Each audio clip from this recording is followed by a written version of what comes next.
ছন্দের জাদুকর বলা হয় কাকে? সত্যেন্দ্রনাথ দত্তকে।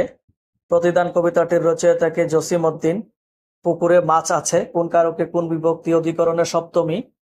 বাংলা ভাষায় প্রথম উপন্যাস কোনটি? আলালের ঘরের দুলাল।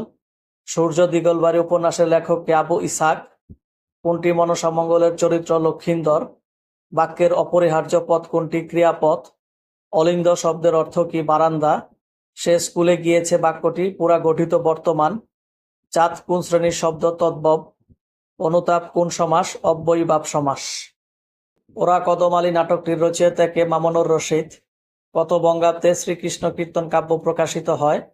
1316 বঙ্গাব্দে। চণ্ডীমঙ্গল কাব্য কে রচনা করেন? মুকুন্দরাম। যুগসন্ধিক্ষণের কবি ঈশ্বরচন্দ্র গুপ্ত।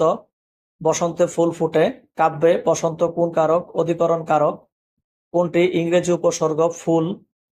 গায়ে হলুদ কোন সমাসের উদাহরণ? তৎপুরুষ। কাজটা ভালো দেখায় না এ বাক্যে দেখায় ক্রিয়াটি কোন ধাতুর উদাহরণ? কর্মবাচ্যের ধাতু। বাক্যে ব্যবহৃত শব্দকে বলা হয় পদ। লেবেদেভ নাটকটির রচয়িতা কে? মামুনুর রশিদ। যে যে পদে সমাস হয় তাদের প্রত্যেককে কি বলে? সমসমান পদ।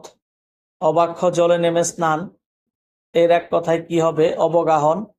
আষাঢ়ে বৃষ্টি নামে এখানে আষাঢ়ে শব্দটি কোন কারকে কোন বিভক্তি? অধিকরণের সপ্তমী।